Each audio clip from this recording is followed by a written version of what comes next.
எல்லோரும் சம்பாதிக்கிறோம், எல்லோரும் சேமிக்கிறோம், எல்லோரும் முதலீடு பண்றோம். ஆனா நம்முடைய பெரிய ஃபைனான்சியல் கோல்ஸை உரிய நேரத்தில் நம்மளால அடைய முடிகிறதா?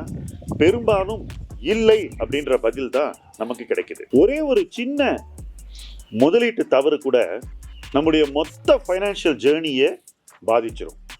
1 கோடி என்ற இலக்கை அடைய நினைக்கிறவங்க சரியான முதலீடு பண்றது மட்டும் முக்கியம் இல்லைங்க, தவறுகளை அறவே தவிர்க்க வேண்டிய ஒரு கட்டாய தேவை நமக்கு இருக்கு. அதுக்கு தேவை சரியான கைடன்ஸ்.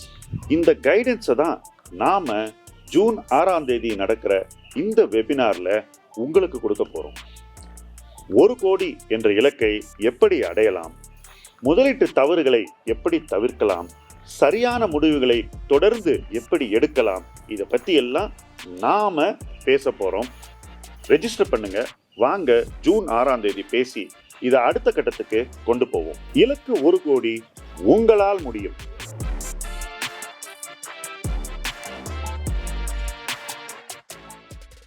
இந்த வாரம் வர 23 மே அன்னைக்கு 4 வெபினார் உங்களுக்காக காத்துட்டு இருக்கு. காலையில 10 மணிக்கு 2 வெபினார் இருக்கு. If not mutual funds, then how will you reach one door? அதே நேரத்தில் India's new convenience economy, how Urban Company registered home services. இது தொடர்ந்து 11 மணிக்கு are you doing your SIP right, decoding the winning SIP strategy. இதுக்கப்புறம் 12 மணிக்கு the right way to split 1 crore across asset in 2026. இந்த வெபினார்ஸ்க்கான link டிஸ்கிரிப்ஷனில் கொடுத்துருக்கோம். மறக்காம join பண்ணிக்கோங்க. இந்த வீக்கெண்டை ஒரு ஹாப்பி லேர்னிங் வீக்கெண்டாக மாற்றுங்க. முதல் எஸ்ஐபி எப்படி இருக்க வேண்டும்? சம்பாதிக்க ஆரம்பிக்கிறீங்க, முதல் விதி என்ன? முதல் சம்பளத்திலேருந்து நீங்க எஸ்ஐபி பண்ணணும். இதுதான் ஃபர்ஸ்ட் ரூல் பர்சனல் ஃபைனான்ஸ்ல. அடுத்த விதி, முதல் மாத சம்பளத்தில் எவ்வளவு சேமிக்க வேண்டும், அதை எங்கு முதலீடு செய்ய வேண்டும்?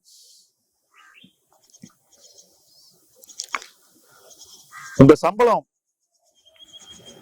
25,000 ரூபாய் அப்படின்னாக்கா குறைந்தபட்சம் நீங்க 20% சேமிக்கணும். அதுக்கு மேல உங்க சம்பளம் கூட கூட லெட்டஸே உங்களுக்கு 40,000 ரூபாய் சம்பளம் இருக்குன்னு வச்சுக்கோங்க, 25% நீங்க சேமிக்கணும் முதல் மாத சம்பளத்துல. 50,000 ரூபாய் முதல் மாத சம்பளம் இருக்குனாக்கா 30% நீங்க சேமிக்கணும். சோ உங்களுடைய முதல் மாத சம்பளம் அதிகமாக இருந்தால் உங்களுடைய சேமிப்பு விகிதம், சேவிங்ஸ் ரேட் என்று ஆங்கிலத்தில் சொல்வோம், அது அதிகமாக இருக்க வேண்டும். இதுதான் ஒருத்தருடைய பர்சனல் ஃபைனான்ஸ் ஜேர்னில ஆரம்ப புள்ளி. மைல்ஸ்டோன்ஸ் 12ல 1 கோடி என்ற இலக்கை ஒருத்தர் சீக்கிரம் அடையணும்னாக்கா மிக முக்கியமான ஒரு ஃபேக்டர் என்ன அப்படின்னு கேட்டீங்கன்னாக்கா, ஃபர்ஸ்ட் சேலரியில சேவிங்ஸ் ரேட் என்ன? நண்பர் ஒருத்தர் ஒரு சுவாரஸ்யமான ஒரு கான்வர்சேஷனை என்கிட்ட சொன்னார். அவருடைய மனைவியுடைய கொலீக அவங்க கிட்ட பேசுறாரு. அவங்க 70,000 ரூபாய் மாசம் ஏர்ன் பண்றாங்க. பட் எஸ்ஐபி எவ்வளவு பண்றாங்கன்னு பார்த்தாக்க 2,000 ரூபாய். இதுதான் நிறைய பேரு நேரடியாக முதலீடு செய்யக்கூடிய இடத்துல நடக்கக்கூடிய முதல் தவறு. நீங்கள் எவ்வளவு முதலீடு செய்ய வேண்டுமோ உங்களுடைய நன்மைக்கு, அதை விட கணிசமான முதலீடை குறைவாக செய்தால் உங்கள் முதலீடு கணிசமாக குறைந்திருந்தால் நிச்சயமாக நீங்க எட்ட வேண்டிய மைல் கற்கள் உங்களுக்கு சீக்கிரம் வராது. உங்களுடைய மைல் கற்கள் சீக்கிரம் வந்தடையாவிட்டால் உங்கள் வாழ்க்கையில் காம்பவுண்டிங் என்பது தான் செய்ய வேண்டிய வேலையை செய்ய தவறிவிடும். 2,000 ரூபாய் எஸ்ஐபி மாதத்துக்கு போட்டீங்கன்னா ஒரு வருஷத்துக்கு 24,000. 5 வருஷத்துல 1,20,000 ரூபாய் தான் நீங்க சேர்த்திருப்பீங்க. பட் என்ன பொறுத்த வரைக்கும் எந்த மிடில் கிளாஸ் பர்சனும் ஒரு நல்ல வேலையில இருந்தாக்கா முதல் மைல்ஸ்டோனான 2 லட்சத்தை ஈஸியா 20 மாதத்துல ரீச் பண்ணிடலாம். ரொம்ப சாதாரண வேலையில இருக்கிறவங்க கூட ரீச் பண்ணலாம். நல்ல வேலையில 50,000 சம்பளம் இருக்கிறவங்க இன்னும் அதிவேகமாக 2 லட்சத்தை ரீச் பண்ணிடுவாங்க. ஒரு ஆண்டுக்குள்ளே ரீச் பண்ண முடியும். சோ உங்களுடைய வருமானம் என்ன என்பதை பொறுத்து தான் நீங்க உங்க முதல் எஸ்ஐபியை வடிவமைத்துக் கொள்ள வேண்டும். இதை நாங்க மைல்ஸ்டோன்ஸ் வெல்த்ல தொடர்ந்து வலியுறுத்துகிறோம். நிறைய பேரு இத மாதிரி சொல்லும் போது இந்த நோக்கம் அவங்க வாழ்க்கையில எப்படி முக்கியன்றத மறந்துடுறாங்க. இவங்க ஏன் இதை சொல்றாங்க அப்படின்னு யோசிக்க ஆரம்பிச்சிடுறாங்க. பயன் இல்லை. ஏன்னா நல்ல முதலீட்டாளர்கள் இதை செய்யத்தான் போறாங்க மைல்ஸ்டோன்ஸ் வெல்த்ல. நீங்க அதுல சேரணுங்கிறது தான் என்னுடைய நோக்கம். சேர்ந்தா உங்களுக்கு தான் நல்லது. ஏன்னாக்கா 50,000 சம்பாதிக்கிறவங்க தாராளமா மாசம் 20,000 சேமிக்கலாம். தாராளமா பண்ணலாம். அப்படி சேமிச்சாக்கா 10 மாசத்துல 2 லட்சம்ன்ற இலக்கு அடைஞ்சிருவாங்க. அது மட்டும் இல்ல, அதுக்கு அடுத்து ஏதாவது ஒரு இன்கிரிமெண்ட் வராதா, ஒரு 60,000 சம்பளம் உயராதா அடுத்த வருஷம், அப்ப அந்த இடத்துல மாசம் 30,000 அவங்களால சேமிக்க முடியும். அடுத்த 12 மாதங்கள்ல அவங்களால 2வது மைல்ஸ்டோன் 5 லட்சத்தை ரீச் பண்ண முடியும். சோ கணக்கு போட்டு பாருங்க, 22 மாசத்துல 5 லேக்ன்ற ஒரு சேமிப்பு இலக்கை அவர்கள் எட்டியிருப்பார்கள், முதலீடும் செய்திருப்பார்கள். இதுல முக்கியமான பாயிண்ட் என்னன்னா, அதுல வந்த ரிட்டர்னை நான் கணக்கிலேயே எடுத்துக்கலைங்க. அது உங்களுக்கு போனஸ். நான் அதை கணக்கிலேயே எடுத்துக்கல. இவ்வளவு ரிட்டர்ன் பண்ணுவீங்கன்னு உங்களுக்கு சும்மா டெம்ப் பண்றதுக்காக நம்பர்ஸ் எல்லாம் நான் போடல, எதுவும் பண்ணல. உங்க சேமிப்பை சீராகவும் சரியாகவும் பொருத்தமாகவும் உங்களுடைய ரிஸ்க் அப்பிடைட்டுக்கு ஏற்றாற் போலவும் எப்படி செய்ய வேண்டும், எவ்வளவு செய்ய வேண்டும், இதுதான் உங்க முதல் சம்பளம் வாங்கின அன்னைக்கு நீங்க யோசிக்க வேண்டிய விஷயம். இதை சரியா யோசிச்சு தீர்மானிச்சீங்கன்னாக்கா ஃபர்ஸ்ட் மைல்ஸ்டோனை நீங்க உரிய நேரத்துல ரீச் பண்ணி 2 lakhs அடைந்து விடுவீர்கள். அது மட்டும் இல்ல, அது உங்களுக்கு அடுத்த மைல்ஸ்டோனான 5 lakhs கிட்ட கொண்டு வந்து சேர்த்துரும். அதை எப்ப ரீச் பண்ணலாம்னு யோசிக்க ஆரம்பிச்சிருவீங்க. உங்களுடைய சக்திக்கு கீழே நீங்க செய்யக்கூடிய அளவை விட கணிசமாக குறைவான ஒரு முதலீடு நீங்க செஞ்சீங்கன்னாக்கா வாழ்க்கையில நீங்க சாதிக்க போற நிதிமயமான இலக்குகள் உங்களை வந்தடையவே முடியாத சூழ்நிலை கூட வந்துடலாம், அல்லது ரொம்ப காலம் தாழ்ந்து வரலாம். என்னுடைய நண்பர்கள், என்னோடு பயணித்தவர்கள் வாழ்க்கையில, ஆனா முதலீட்டுல ஏதோ பண்ணிட்டு இருந்தவங்க, இவங்கெல்லாம் அந்த இலக்கு எட்டாமலேயே 20 வருஷம் வேஸ்ட் பண்ணிட்டாங்க. இப்போ விட்டதை பிடிக்கிறதுக்கு எல்லாரும் ஓடிக்கிட்டு இருக்காங்க.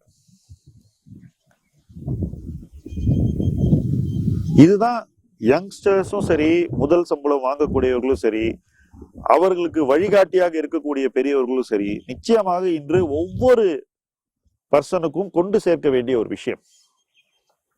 உங்கள் சக்திக்கு கீழே பண்ணீங்கன்னாக்கா, ரொம்ப கம்மியா பண்ணீங்கன்னாக்கா நீங்க பண்றதே வேஸ்ட் அப்படிங்கிற மாதிரி ஆயிடும். இது எந்த இடத்துலயும் உங்களுக்கு யாரும் அறிவுறுத்தி சொல்ல மாட்டார்கள். ஆனா நீங்க அதை டெஃபினட்டா உள்வாங்கிக்கணும். அது உங்களுடைய கடமை. சோ முதல் சம்பளத்துல எவ்வளவு செய்ய வேண்டும் என்பதை பொருத்தமாக செய்யுங்கள். அது மட்டும் இல்ல, அங்கிருந்து என்ன செய்யறீங்க, ஏன்னா சம்பளம் ஒரே இடத்துல இருக்காது. ஒவ்வொரு சம்பள உயர்விலும் உங்களுடைய சேமிப்பு விகிதம் கூட வேண்டும். சேவிங்ஸ் ரேட் ரொம்ப முக்கியம்னு 2வது சொன்னேன் இல்லையா, 2வது ரூல் ஆஃப் பர்சனல் ஃபைனான்ஸ். 3வது ரூல், ஒவ்வொரு சம்பள உயர்விலும் சேமிப்பு விகிதம் கூட வேண்டும். சோ ₹1,00,000 ஒருத்தர் சம்பாதிக்கும் போது அவருடைய சேமிப்பு விகிதம் 50% வரை இருக்கக்கூடும். அதுக்கு மேல போகும்போது அதுக்கும் மேல கூட பண்ண முடியும். குறைந்தபட்சம் 50% இருக்கணும். 1 lakh மேல ஏர்ன் பண்றவங்களுக்கு மினிமம் 50% சேவிங்ஸ் ரேட் இருக்கணும், இன்வெஸ்ட்மெண்ட் ரேட் இருக்கணும். அப்ப எஸ்ஐபி எவ்வளவு இருக்கணும் அந்த பர்சனுக்கு? 5,000 50,000 இருக்கணும். எனக்கு ஈக்விட்டி பிடிக்காது அப்படின்னு சொன்னீங்கன்னா சரி, டெட்ல பண்ணுங்க. இல்ல பிடிவாதமா உங்களுக்கு கோல்ட்ல பண்ணனா கோல்ட்ல பண்ணுங்க. ஆனா சேமிப்பு விகிதம் அதிகமாக இருக்க வேண்டும். சம்பளம் உயர்ந்தால் சேமிப்பு விகிதம் உயர வேண்டும். இது 3வது பாயிண்ட். இது முதல் சேலரியில இருந்து ஒருத்தர் கடைபிடிச்சாங்கன்னாக்கா 1 கோடி என்ற இலக்கு அவங்களுக்கு எளிதில் வந்து சேரும். அதை நான் உறுதியா சொல்றேன். அடுத்த பாயிண்ட், சேமிப்பு விகிதம் குறைவாக செய்தவர்கள் காலத்தையே இழந்து விட்டார்களா, அவங்க கதை முடிஞ்சுதா அப்படின்னு கேட்டீங்கன்னா இல்ல. 4th பாயிண்ட், உங்களால உங்க சேமிப்பு விகிதத்தை இன்றைக்கு கூட கரெக்ட் பண்ணி சரியான பாதைக்கு திரும்ப முடியும். எப்படி? இன்னைக்கு உங்களுக்கு நல்ல சம்பளம் இருக்கு. லெட்டஸே உங்களுக்கு இன்னைக்கு 75,000 ரூபாய் சம்பளம் இருக்கு. இன்னைக்கு நீங்க 40% சேவ் பண்ணுங்க, 30,000 ரூபாய் சேவ் பண்ணுங்க, இன்வெஸ்ட் பண்ணுங்க மாசம் மாசம். மேபி ஒரு பகுதியை நீங்க எஸ்ஐபியா பண்ணலாம், ஒரு பகுதியை லம்சமா வச்சுக்கிட்டு மார்க்கெட் இறங்கும் போதெல்லாம் இன்வெஸ்ட் பண்ணலாம். அது உங்க விருப்பம். ஆனா 40% சேவிங்ஸ் ரேட்டை இன்னைக்கு ஆரம்பிங்க. இன்னைக்கு ஆரம்பிச்சா கூட ஈஸியா நீங்க இன்னைக்கு இருக்கிற இடத்துல இருந்து அடுத்த இலக்கு அதை நோக்கி போக ஆரம்பிச்சிருவீங்க, ஃபாஸ்டா ரீச் பண்ணுவீங்க. சில பேர்ட்ட இன்னைக்கே ஒரு 8 லட்சம் இருக்கும், இல்ல 10 லட்சம் இருக்கும். Somewhere between 5 and 10 lakhs portfolio இருக்கும். ஆனா 75,000 ரூபாய் சம்பளம் இருக்கும். லேட்டஸ்டே இவங்க கிட்ட ஒரு 6 லட்சம் ரூபாய் போர்ட்ஃபோலியோ இருக்குன்னு வச்சுக்கோ. இன்னைக்கு அவங்க சேவ் பண்ண ஆரம்பிச்சா கூட 13 மாசத்துல இல்ல 14 மாசத்துல அவங்க 10 லட்சம் இலக்கு அடைஞ்சிருவாங்க. மாசம் 30,000 ரூபாய் சேவ் பண்ணி இன்வெஸ்ட் பண்ணி. அது மட்டும் இல்ல, அங்கேருந்து அவங்க சம்பளம் 1 லட்சத்துக்கு போச்சுனாக்கா ஆட்டோமேட்டிக்கா அவங்களுடைய இன்வெஸ்ட்மெண்ட் ரேட் 40,000 50,000 ஆயிரும். 50,000 பண்றாங்கன்னு வச்சுக்கோங்க. அங்கேருந்து 10 லட்சத்துல இருந்து 25 லட்சம்ங்கிறது ஸ்ட்ரெயிட்டா 30 மாசத்துல வந்து அடைஞ்சிடும். சேவிங்ஸே அவங்களை கொண்டு போய் 25 லட்சத்துல நிறுத்திடும். அப்ப அவங்களுடைய போர்ட்ஃபோலியோ வேல்யூ எவ்வளவா இருக்கும்? அதோட அதிகமா தானே இருக்கும். சோ அவங்கள சேமிப்பே அவங்களை கொண்டு சேர்க்க வேண்டிய இடத்துல கொண்டு போய் சேர்த்துரும். அதுதான் இதுல மிக முக்கியமான பாயிண்ட். சோ இது வரைக்கும் நான் என்ன செஞ்சேன், விட்டுட்டேன், இப்படி பண்ணிருக்கலாமோ, காலத்தை நான் ரொம்ப வேஸ்ட் பண்ணிட்டேன், உங்ககிட்ட முன்னாடியே வந்திருக்கணும், இப்படி பேச வேண்டாம். இன்னைக்கு ஸ்டார்ட் பண்ணுங்க. இன்னைக்கு ஃபர்ஸ்ட் சேலரியில ஸ்டார்ட் பண்ண நினைச்சுக்கீங்க. ஹை சேவிங்ஸ் ரேட்டை கொண்டு வாங்க லைஃப்ல. அது உங்க லைஃப்குள்ள வேலையை செய்ய விடுங்க, அது செஞ்சிடும். சரியான பணியை உங்களுடைய நிதிமயமான வாழ்க்கை அமைவதற்கு high savings rate and high investment rate செஞ்சு காட்டும். ஸோ இன்னைக்கு கூட இன்வெஸ்ட்மெண்ட் ரேட்டை மாற்றி அமைச்சிக்கங்க. அது அடுத்த ரூல் பர்சனல் ஃபைனான்ஸ்ல, 4th ரூல். இப்ப 5வது ரூல் சொல்ல போறேன். முதல் சம்பளத்திலிருந்து 1 கோடி ரூபாய் என்ற இலக்கை எட்டும் வரை பணத்தை வெளியில் எடுக்க கூடாது. இங்கேருந்து எடுத்து வேற ஏதோ செலவு, அவசரம், பைக் வாங்க போறேன், திடீர்னு ஐபோன் வாங்க போறேன், இதுக்கெல்லாம் நீங்க வேணா தனியா சேவ் பண்ணிக்கோங்க. 1 கோடி என்ற இலக்கு என்பது உங்களுடைய தனி லட்சியம். அந்த லட்சியம் நிறைவேற வரைக்கும் பணத்தை வெளியே எடுக்கவே கூடாது. ஐடியலி நீங்க உங்க பணமே 1 கோடி சேர்க்கிற வரைக்கும் எடுக்காம இருந்தீங்கன்னா உங்க கையில 2 கோடி இருக்கும், அதுக்கு மேல கூட இருக்கலாம், எனக்கு தெரியாது. காம்பவுண்டிங் உங்களுக்கு என்ன கொடுக்கிறதோ அதன் கொடை உங்கள் வாழ்க்கையை ஒரு உயரமான இடத்தில் கொண்டு நிறுத்திடும். அதுக்கப்புறம் என்னங்க இருக்கு? யாருமே உங்களுக்கு என்ன பண்ணணும்னு சொல்ல தேவையில்லை. உங்களுக்கே எது சரியான பாதை என்பது தெரியும். ஸோ இந்த வீடியோல நம்ம பேசின 5 ரூல்ஸை பத்தி இப்ப மறுபடியும் ஒரு ரீகேப் பண்ணுவோம்.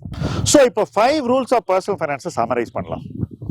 முதல் ரூல் ஆஃப் பர்சனல் ஃபைனான்ஸ், உங்க முதல் சம்பளத்திலிருந்து போதுமான அளவு பணத்தை நீங்க எஸ்ஐபி பண்ணணும். 2வது ரூல் ஆஃப் பர்சனல் ஃபைனான்ஸை பேசுவோம்.